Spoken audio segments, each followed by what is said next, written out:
대부분의 가정마다 방문해 보면 집에 가족 사진이 걸려 있는 경우를 많이 봅니다. 연세 드신 분들 가정은 손주들 사진까지 함께 찍어서 가족 사진이 있는 것을 본 적도 있습니다. 젊은 가정은 결혼식 사진이나 자녀가 있으면 자녀와 함께 찍은 생일이나 돌잔치 그때 찍은 사진들이 걸려 있는 경우를 봅니다. 여러분 가정에 걸려 있는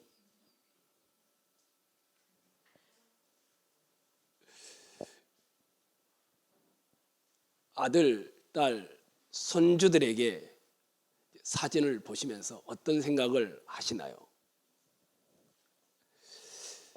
그 사진들은 아마도 여러분들이 처음에 걸어놓을 목적들은 자녀들에 대한 추억이나 기억을 일깨워주는 역할을 하게 될 것입니다. 이렇게 키웠었는데 벌써 이렇게 자랐구나. 사진 속의 얼굴들을 들여다보면서 어떤 때는 새로운 힘을 얻기도 하고 행복을 얻기도 하고 추억을 다시 되새겨 보기도 하게 되어집니다. 하지만 이런 사진들은 우리의 감성에, 감정에 힘을 주지만 우리의 지성에 힘을 주거나 또한 무언가를 가르쳐주는 의미로 있는 것은 아니지요. 주님의 생애 마지막 순간에 최후의 마지막 식탁이죠. 만찬을 통해 예수님은 성찬을 제정하셨습니다. 지금 우리가 오늘 이 성찬을 진짜로 지키는 그렇게 되면 우리는 자연스럽게 주님에 대한 더욱 생생한 기억과 추억과 또 그 은혜들을 기억하게 됩니다. 감정이 달라지게 되지요. 그도 그럴 것이 유대인들은 유월절 식사를 항상 마지막이 찬미로 마쳤습니다. 오늘 본문에도 그렇게 되어 있죠. 이에 그들이 찬미하고 감난산으로 가니라. 유대인들은 이 찬미를 어떤 것을 했을까? 여러분이 읽었던 113편에서 118편까지를 할렐 찬미가라 해서 유대인들은 유월절 때 불렀던 노래입니다. 저희들은 118편까지 부르기가 너무 시간이 많이 걸려 17편까지만 부르게 된 것이었습니다. 예수님은 틀림없이 마지막 찬양을 이 시편 113편을 부르면서 갔습니다. 이것은 그들에게 지성을 가르치려고 하는 것이 아니었습니다. 그들은 승리의 감정과 승리의 능력과 이런 것들이 마음속에 솟아나게 하였고 지친 걸음을 빠르게 옮겨가도록 만들어 놓았습니다. 오늘 여러분이 여기에 앉아서 진심으로 주님의 식탁에 함께하게 된다면 저는 마치 제자들이 유월절 식탁에 앉아서 주님과 마지막 교제의 잔을 나누고 떡을 뗐을 때처럼 깊은 감정의 은혜들이 여러분들에게 전해지기를 소망해 봅니다. 예수님 당시 이스라엘 백성들에게는 유월절은 최대의 명절입니다. 학자마다 다르긴 하지만 아무리 모이지 못했어도 외부에서 온 사람만 이 예루살렘에 10만 명 이상의 사람들이 가정별로 친족들별로 또는 가정이나 친족들이 작은 사람들은 이웃들과 함께 식탁을 끼리끼리 나누는 날입니다. 유월절은 이스라엘 역사 속에 가장 중요한 순간을 기념하는 날이지요. 예수님이 오시기 약 1000년 정도 전에 이스라엘 백성들은 애굽의 왕 바로의 노예로 비참하게 살았습니다. 하나님은 바로의 고집을 꺾기 위해 애굽에 여러 재앙을 내렸는데 그 마지막 재앙이 여러분과 제가 알고 있는 대로 모든 장자를 죽이는 재앙이었습니다. 모두에게 내리는 재앙이었죠. 유대인이라고 해서 무조건 그냥 넘어가는 재앙이 아니었습니다.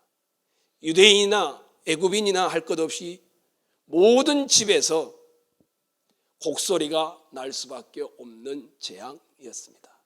이 재앙을 피하는 유일한 방법이 있었지요. 하나님이 말씀한 대로 어린 양을 잡아 그 피를 문설주에 바르는 것이었습니다.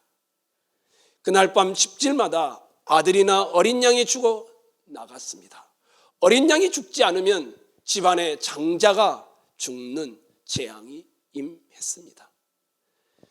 어린 양의 피라는 대속물 아래 숨지 않은 집마다 이런 재앙으로 곡소리가 났던 것이었습니다. 하지만 대속물의 피 어린 양을 잡고 그 피를 문설주에 바른 집은 죽음이 파스오버 유월절입니다. 넘어간다 라고 해서 구원을 받습니다. 하나님은 이스라엘 백성을 구원하여 자유와 약속의 땅으로 이끌기 위해 이런 방법을 사용하셨지요.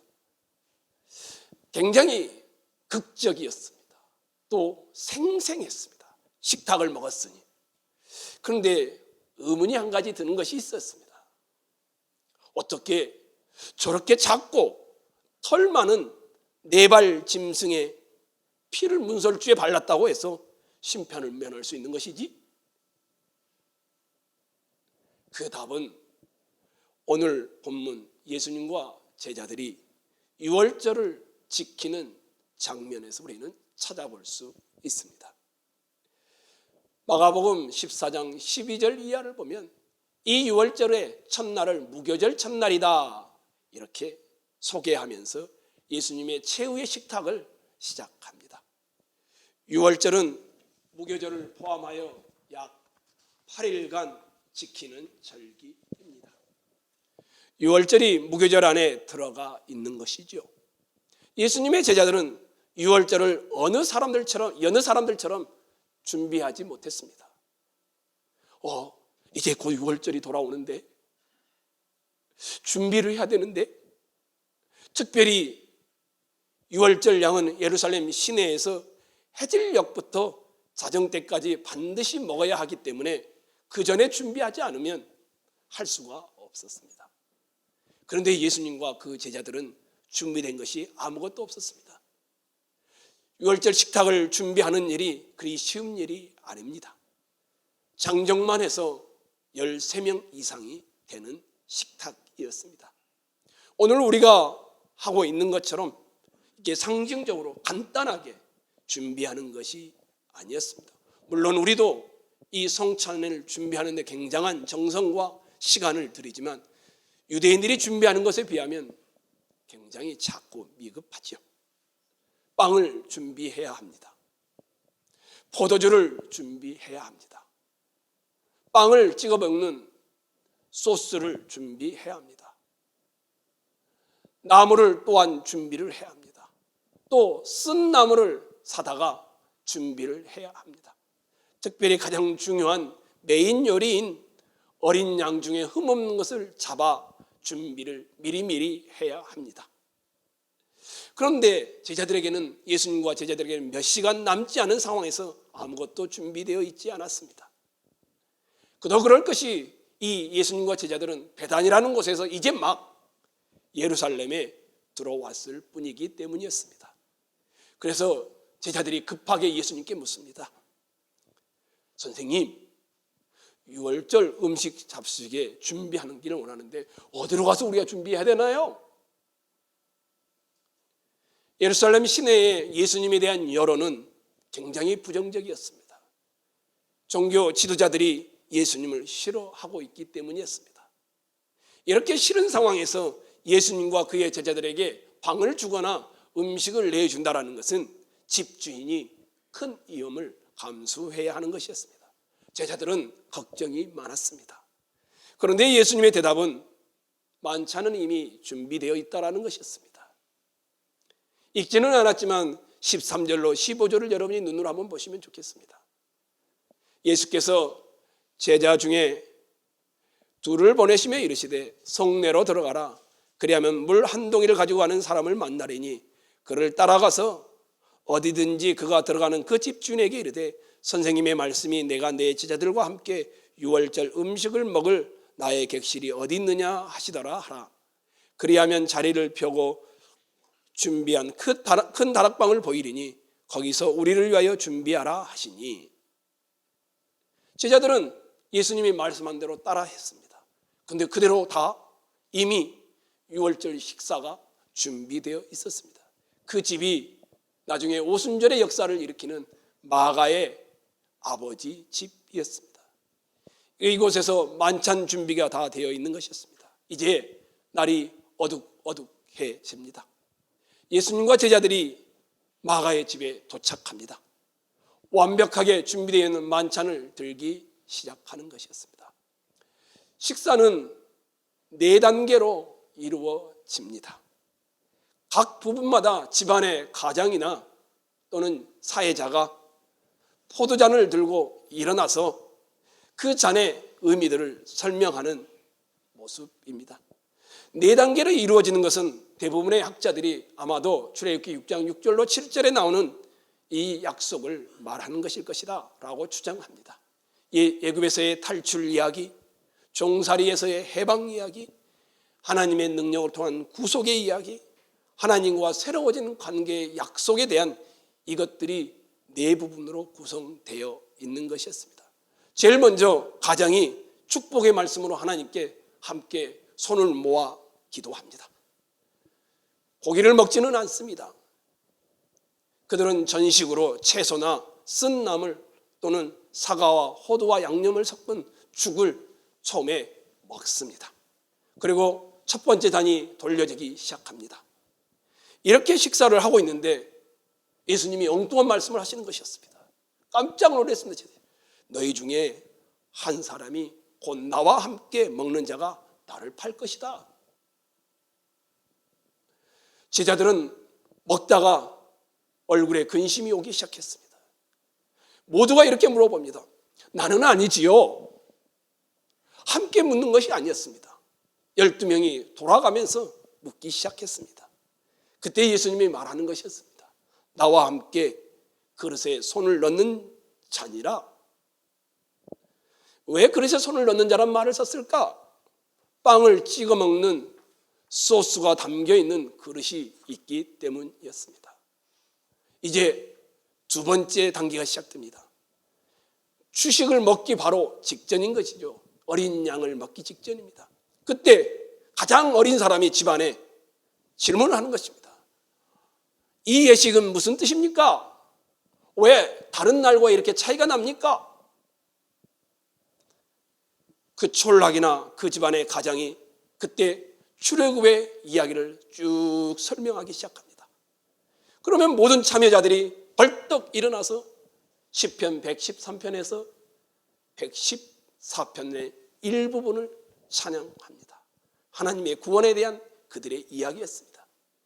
그리고는 찬양이 끝나면 2번째 잔을 싹 다 돌리게 되어집니다. 3번째 단계가 이릅니다. 가장이 하나님께 감사의 기도를 드립니다. 그리고는 그때부터 이제 빵을 나누고 유월절 양을 잡아 나누어 먹기 시작합니다. 3번째, 다시 축복의 잔을 가지고 가장이 하나님께 축복의 기도로 식사를 시작합니다. 이제 고기와 빵과 함께 식사가 거의 끝나갈 무렵에 사회자가 이스라엘 백성들에게 다시 설명합니다. 너희들이 먹었던, 우리가 함께 했던 이 어린 양, 이스라엘 백성들의 종살이와 해방과 어떤 상징적인 관계가 있는지를 그들에게 설명하는 것이었습니다. 떡을 보여주면 사회자가 이렇게 말합니다. 이것은 우리 조상이 광야에서 먹었던 고난의 떡이란다. 이렇게 설명하는 것이었습니다. 그리고는 다시 잔을 돌리게 되고 이제 마지막 4번째 단계에 이르면 그들은 함께 일어나서 시편 115편에서 118편을 찬양하면서 유월절 식사가 맞춰집니다. 이 시간은 보통 3시간에서 4시간 정도의 시간이 걸린다고 합니다. 어떤 때는 5시간에서 6시간 정도의 시간이 걸리기도 합니다. 한 번의 식사에 말입니다. 예수님은 똑같았습니다. 제자들과의 최후의 만찬에서 가장처럼 사회를 보십니다. 예수님이 단계를 지나서 3번째 단계에 이르렀을 때 마가가 기록하고 있는 것이 22절로 26절의 내용이 되는 것이었습니다. 그들이 먹을 때 예수께서 떡을 가지사 축복하시고 떼어 제자들에게 주시며 이르시되 받으라, 이것은 내 몸이니라 하시고 또는 또 잔을 가지사 감사 기도하시고 그들에게 주시니 다 이를 마시며 이르시되 이것은 많은 사람을 위하여 흘리는 바 나의 피 곧 언약의 피니라. 진실로 너희에게 이르노니 내가 포도나무에서 난 것을 하나님 나라에서 새 것으로 마시는 날까지 다시 마시지 아니하리라 하시니라. 저는 여러분에게 빨리 읽었지만 주님은 이렇게 빨리 읽지 않습니다. 천천히 설명하는 것이었습니다. 예수님은 만찬의 요소들을 축사할 때 대본대로 옛날부터 그 유대인들이 해왔던 대로 하는 것이 아니라 돌출 행동을 하셨습니다. 제자들이 깜짝 놀랐습니다. 예수님이 떡을 보여주면서 이 떡은 우리 조상들이 광야에서 고난 중에는 고난의 떡이다 라고 말을 해야 되는데 이것은 내 몸이니라,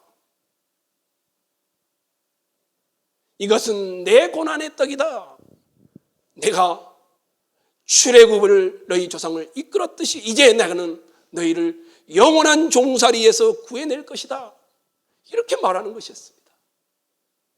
엄청난 충격이 가해졌습니다.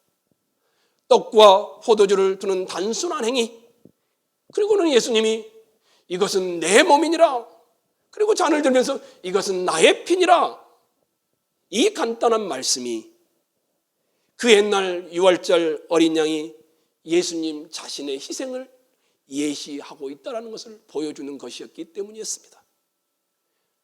아, 출애굽 때 어린 양이 오늘 예수님을 바라보게 하는 것이었구나.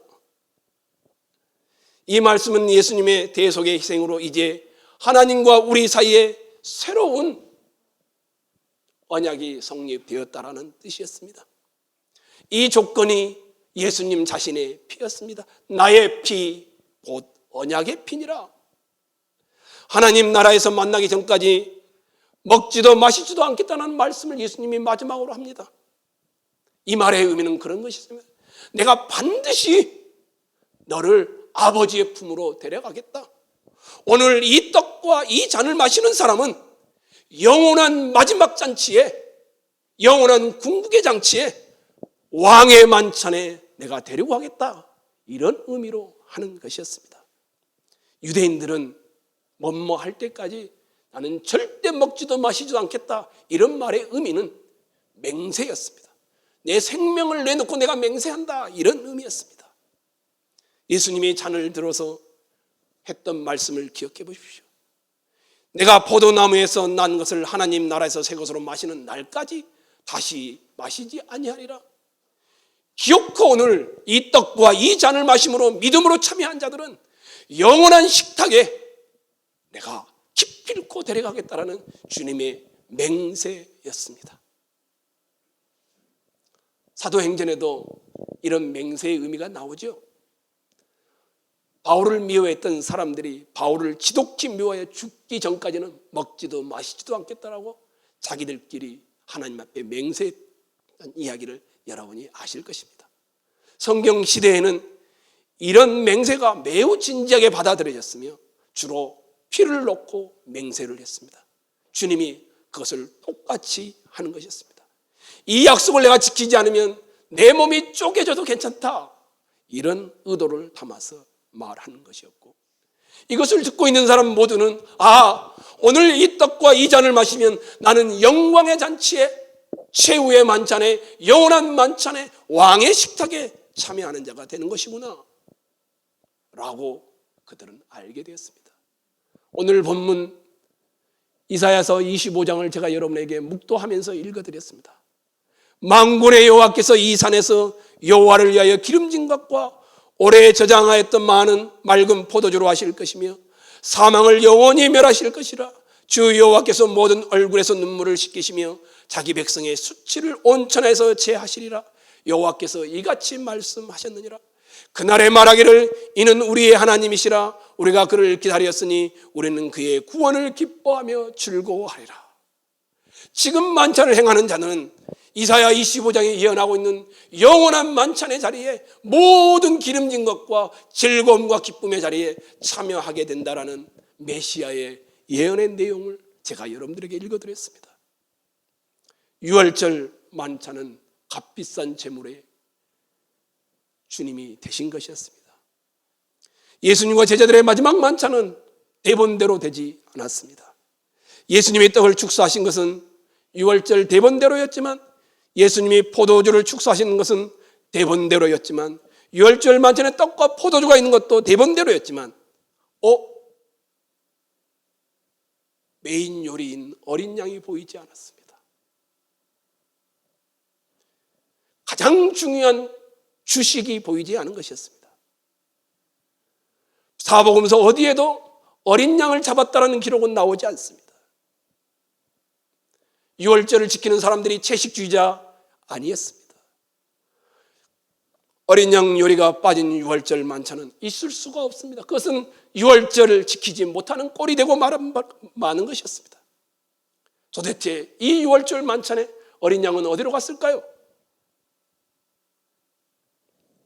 이렇게 상이 놓여 있습니다. 제자들과 쑥 앉아 있습니다. 앞에 음식이 있습니다. 유월절 만찬에 어린 양이 잡혀지지 않았습니다. 하나님의 어린 양이 바로 상 앞에 앉아 있었기 때문에 어린 양을 잡지 않은 것이었습니다. 세례 요한이 했던 말을 기억하실까요? 보라, 세상 죄를 지고 가는 하나님의 어린 양이로다. 이사야서 53장에도 하나님의 어린 양에 대하여 수도 없이 말을 하죠. 마치 도수장으로 끌려가는 어린 양과 같이 범죄자의 취급을 받고 죽어가는 어린 양 되시는 메시아를 가리키는 것이었습니다. 마가복음에서 예수님은 이것은 나의 몸이니라, 많은 사람을 위하여 흘리는 바 나의 피 언약의 피니라 라고 말씀하시면 이것은 바로 그런 뜻이었습니다. 내가 죽어야 할 어린 양이다, 이런 의미였습니다.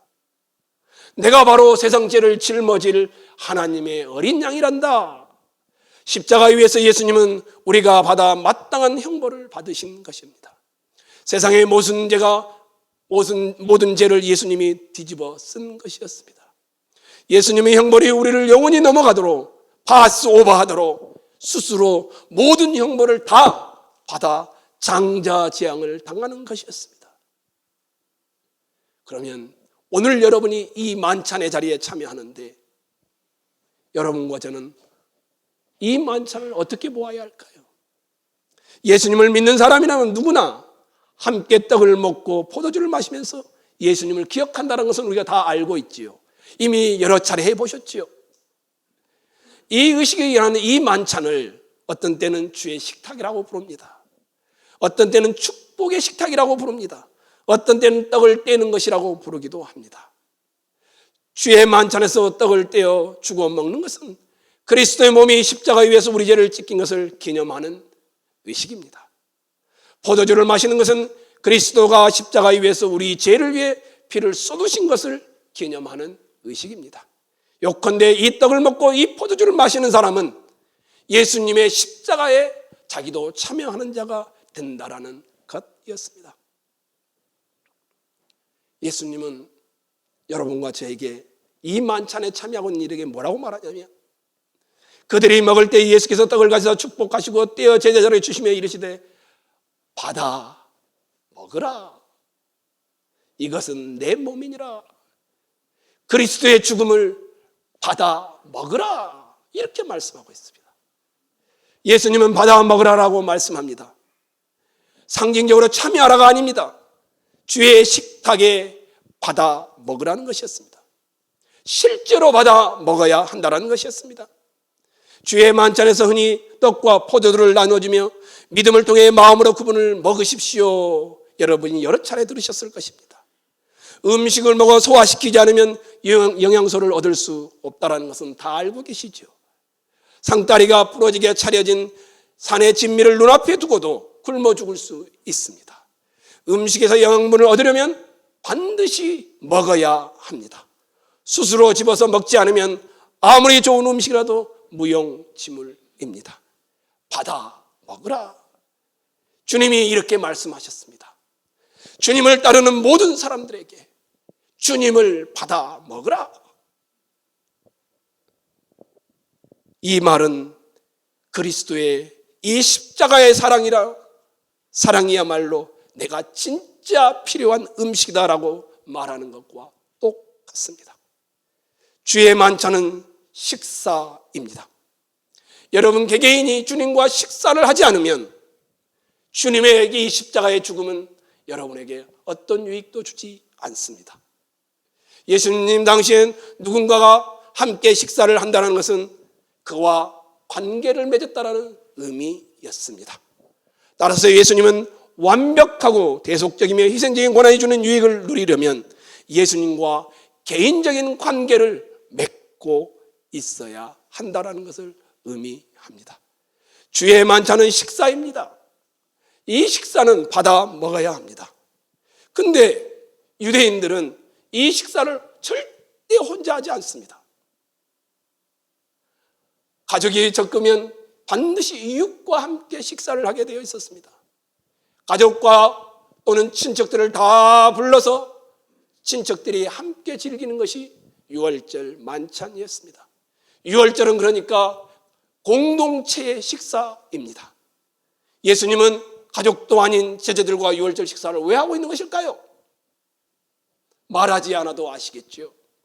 예수님이 완전히 새로운 가족을 지금 만들고 있는 중이었기 때문입니다. 우리는 형제 자매와 강한 결속을 이루지 않습니까? 우리는 가족들이라면 그 다른 사람들보다는 훨씬 더 깊은 유대감을 가지지 않습니까? 그 누구보다 우리의 친족, 우리의 형제, 우리의 자녀들과는 깊은 관계를 맺지 않습니까? 마가복음 3장 35절에 이렇게 말하죠. 누구든지 하나님의 뜻대로 행하는 자가 내 형제요 자매요 어머니이니라. 어떤 분이 이런 글을 썼더라고요. 교회를 다니는 사람들을 하나로 묶어주는 것은 교육이나 인종이나 소득 수준이나 정치 성향이나 국적이나 악센트나 직업 같은 것이 아니다. 교회를 다니는 사람들을 하나로 묶어주는 것은 그리스도로 인해 구원받았다는 사실 하나 때문에 그들은 하나가 되어진다. 크리스천들을 예수님을 위해 서로를 사랑하는 친척들의 무리로 보고 있는 한 사람의 글 내용입니다. 우리는 서로가 형제 자매가 되어 지금 이 자리에 함께 만찬에 참여하는 것입니다. 우리는 이 만찬을 먹으면서 다시 기억해야 합니다. 우리는 형제 자매이다. 우리는 그리스도 안에서 가장 친밀한 형제 자매로 주님이 묶어주셨다. 주의 만찬은 마치 함께 자는 사이처럼 강력한 결속을 만들어내는 것이었습니다. 주의 만찬에는 그러나 더 아름다운 것이 들어있습니다. 이미 여러분들에게 말씀했죠. 이 만찬에 참여하는 사람은 가장 아름다운, 지금 단지 떡 하나, 잔 한 잔을 마시지만 이 떡과 잔을 믿음으로 마시는 사람은 미래에 있을 영원한 천국의 만찬에 들어가게 된다는 사실입니다. 예수님이 이 말씀을 미래에 관한 말씀으로 했던 것을 기억해 보십시오. 시편 96편에도 이런 말씀이 나옵니다. 그때 숲의 모든 나무들이 여호와 앞에서 즐거이 노래하리니 그가 임하시되 땅을 심판하러 임하실 것이라. 그가 의로 세계를 심판하시며 그의 진실하심으로 백성을 심판하시리로다. 숲의 나무들이 너무너무 기뻐한답니다. 그 마지막 날을. 이사야서 55장에 이렇게 말합니다. 산들과 언덕들이 너희 앞에서 노래를 발하고 들의 모든 나무가 손뼉을 칠 것이며, 그 마지막 날에 있을 그 만찬을 보면서 산들과 언덕들이 노래하고 들의 나무들이 손뼉을 치며 노래한다고 합니다. 화분에 씨앗을 뿌려 어둠컴컴한 곳에 두면 깨어나지 못합니다. 하지만 화분이 볕이 쬐는 곳에 두면 씨앗 안에 잠자던 모든 것이 깨어나기 시작하죠. 성경은 인간은 물론이고 식물과 나무와 바위까지도 이 세상의 모든 것이 잠자고 있다라고 지금은 말을 하고 있습니다. 태초에 창조의 임재 안에 있던 것들, 앞으로 창조의 임재 안에 있을 것들의 그림자에 불과한 것입니다. 하나님의 어린 양이 마지막 만찬을 주재하시는 날, 마지막 만찬에 참여하고 주의 임재가 임하는 그날, 온 땅이 뒤엎고 나무와 언덕들이 다시 살아나 손뼉을 치며 춤을 출 것인데, 미래의 날에서 나무와 언덕과 숲들이 그렇다면 여기 앉아있는 여러분이 이 떡과 이 잔을 마심으로 그날에는 얼마나 대단한 일이 일어날지 한번 상상을 해보시기 바랍니다. 이 만찬은 그래서 여러분과 저에게 미래의 시간을 오늘 끌어와서 살아가게 하는 가장 중요한 기독교의 식탁인 것이었습니다. 6월절 식탁을 여러분이 대하고 있습니다. 근데 누군가가 지나가면서 묻습니다. 당신은 누구요? 이렇게 물어봅니다. 예? 지금 무슨 일이 벌어지고 있는 것이요? 그러면 그 유대인들은 대부분 다 이렇게 대답합니다. 나는 사형 선고를 받은 노예였어. 하지만 어린 양의 피 아래 숨은 덕분에 종살이에서 탈출할 수 있었어. 지금은 하나님이 우리 가운데 거하십니다. 우리는 그분의 약속을 따라 약속의 땅으로 지금 가고 있는 중이요. 이것이 오늘날 크리스찬들의 고백이어야 합니다. 예수 그리스도의 희생에, 예수 그리스도의 십자가에 여러분의 믿음을 보이십시오. 약속된 영원한 나라의 만찬에 참여하기를 원하신다면 여러분의 간절한 소망을 여기 담아 이 성찬에 참여하십시오. 그냥 떡일 뿐입니다. 그냥 포도주일 뿐입니다. 하나, 그 믿음으로 참여하는 자들에게는 미래가 오늘로 다가올 것이며 주의 만찬이 나의 영원한 식탁이 되어지는 복됨을 누리게 되어집니다. 만찬은 이미 준비되어 있습니다. 주님은 여러분을 초대하고 있습니다. 준비해놓고 여러분을 지금 이 식탁에 초대하여 하늘 식탁에 올려놓기를 원하고 계십니다. 이것을 여호와 이레라고 합니다. 하나님이 준비하셨다라는 뜻입니다. 여러분을 위해 찢기신 예수님의 몸을 믿으시나요? 여러분을 위해 흘리신 예수님의 피의 의미를 아시나요? 지금 이곳에 이 모든 것들이 함축되어 여러분에게 한 가지만 요구하고 있습니다. 여러분이 실패했어도 괜찮습니다. 3번 부인하는 베드로조차도 만찬에 참여하겠습니다. 자기를 팔고 있는 가룟 유다도 만찬에 참여하겠습니다. 여러분이 어제 맹세했던 걸 오늘 지키지 못했어도 괜찮습니다. 한 가지입니다. 이 만찬에 믿음으로 참여하십시오.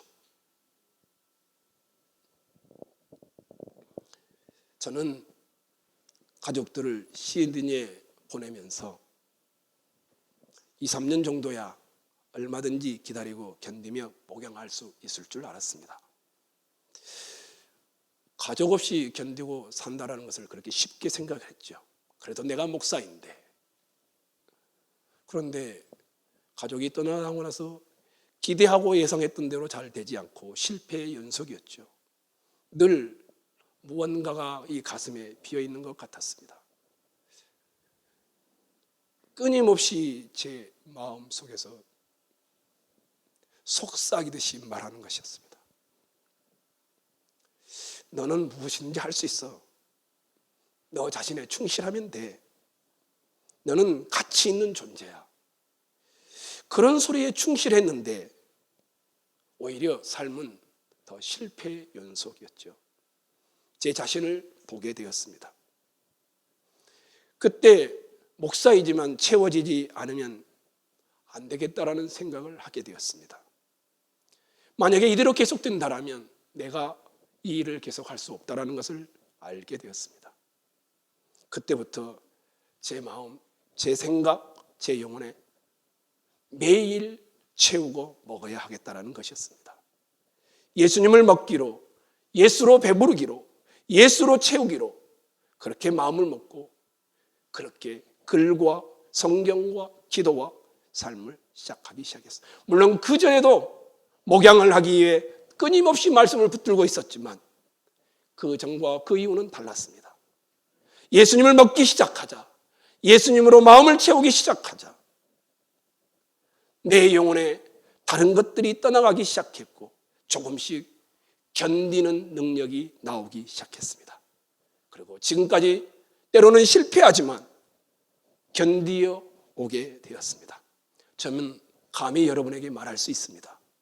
실패할 수 있지만 오늘 이 예수를 먹음으로 날마다 예수를 먹는다라면 여러분은 예수로 채워진다라면 여러분은 어제의 실패보다 더 나은 오늘의 삶이 되어질 줄로 믿습니다. 성도 여러분, 예수를 날마다 먹으십시오. 이것이 우리를 살게 하는 길입니다. 이 성찬에 믿음으로 참여하여 복된 은혜의 영광이 여러분에게 있기를 축복합니다.